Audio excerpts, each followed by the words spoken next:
Alors je suis sur notre marche en région Bourgogne-Franche-Comté, marche électorale où il s'agit de rencontrer le plus de gens possible, mais aussi de visiter des entreprises, des exploitations agricoles, des structures d'insertion, bref, d'aller au contact avec le plus de gens possible. Et dans le cadre de cette marche, j'ai souhaité aller visiter un certain nombre d'exploitations bio, non pas pour culpabiliser les agriculteurs qui ne sont pas encore en bio, mais pour promouvoir une façon de produire autrement et montrer surtout que ça marche. C'est-à-dire que économiquement, c'est rentable et évidemment que ça s'inscrit dans une perspective qui est celle de la transition écologique, d'une agriculture qui soit durable, qui soit respectueuse dans l'environnement. Et alors on va visiter dans un premier temps des maraîchers bio tout près de Chalon-sur-Saône, qui se sont lancés dans la production il y a 3-4 ans je crois. Et puis on ira également voir des viticulteurs à côté de Mercury, une belle région de vin avec une appellation d'origine contrôlée, qui eux aussi sont mis au bio. On essaiera de voir que non seulement c'est possible, mais qu'en plus c'est pas aussi cher qu'on le prétend, pourvu qu'on fasse le pari de la vente directe, du circuit court, bref, de la production locale. Et ça aussi, c'est fabriqué en France.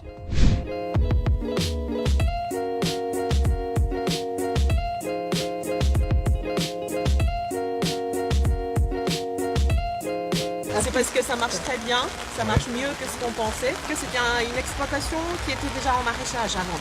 D'accord. Donc les anciens, ils étaient partis en retraite il y avait 6-7 ans, ils ont vendu l'exploitation.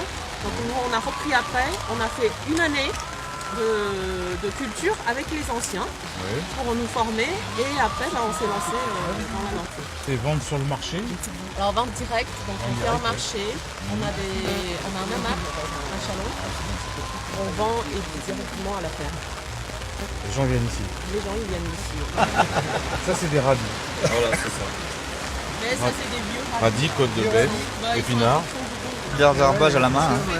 À la main? À oui, la main, en forcément, bio, ouais. on peut pas traiter. Faut se mettre à copie et puis on enlève chaque grain d'herbe. Fin décembre, on ferme. On ferme jusqu'à fin avril. Ça dépend du temps. Non, mi-mars, Ça plutôt dépend du mi-mars, temps. 3 mois à peu près. Comme ça on peut partir en vacances, on peut profiter. En fait, les gens ils sont très contents de nous retrouver le printemps et Ah ouais, ils c'est nous vrai attendent. Ils cherchent ailleurs pendant qu'on fait pas de vente. Donc du coup, Vous êtes associé à l'avènement du printemps, ça c'est merveilleux.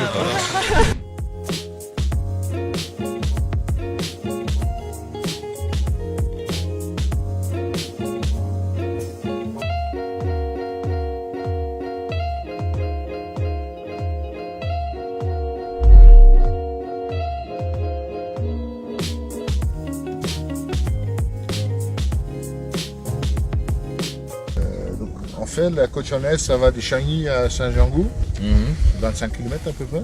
Ben, Mercury, même, c'est quand même 750 hectares de vignes. Principalement de rouge, c'est la plus grande appellation en rouge de toute la Bourgogne. Et vos clients, c'est évidemment le monde entier, quoi. Oui. Ouais. Nous, en tant que petit domaine, on vend 50% à l'export. Ouais. Donc les États-Unis, les Pays-Bas, Belgique, Japon, Allemagne. Chine. Pas encore. Pas encore. J'ai pas voulu. C'est un peu marché un peu compliqué. J'ai entendu beaucoup d'histoires de catastrophes avec les collègues au niveau du commerce. Donc on se dit, ça c'est pour plus tard. Il n'y a pas de glyphosate et autres d'éléments, il n'y a pas de dérèglement du tout. Et pour les traitements des maladies de la vigne, donc l'oïdium, le mildiou, on n'a que de tout simples produits comme le soufre ou la bouillie baudelaise, pas de chimie de synthèse du tout. Ouais. Il faut ça, en bio, il faut un peu plus de main-d'œuvre. Ça, c'est pas toujours facile. Pendant la campagne, c'est plutôt des locaux. Il faut des gens qui habitent à côté, quoi. Un peu qualifiés quand même.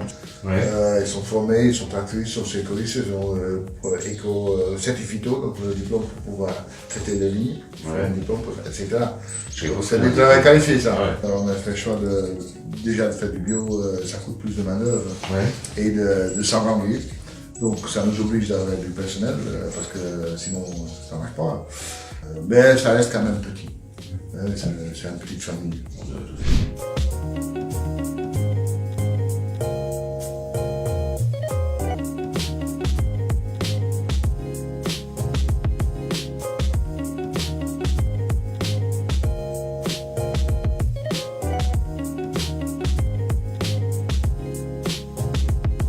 Alors la leçon de ces deux visites, d'abord, c'est que la transition écologique, ça suppose une forme de planification. Pour se convertir au bio, que ce soit maraîchage ou viticulture, ça prend du temps.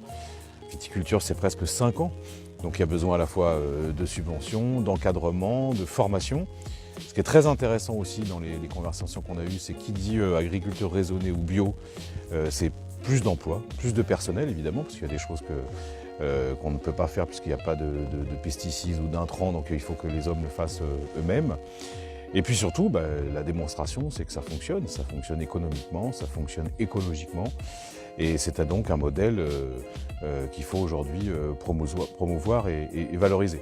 Je ne résiste pas quand même à raconter une dernière petite anecdote que le viticulteur de Mercurey nous a narré à la fin de la visite. L'empereur revient de l'île d'Elbe, l'empereur Napoléon revient de l'île d'Elbe, il remonte triomphalement le Rhône, il s'installe chez un paysan de Mercurey un soir où il se repose, on lui sert un petit vin qu'il trouve pas mal, il dit « il est bon votre vin, vous n'auriez pas encore un meilleur ?» Et le paysan lui répond « ah oui, mais le meilleur je le garde pour les grandes occasions ». Voilà, ça aussi c'est fabriqué en France.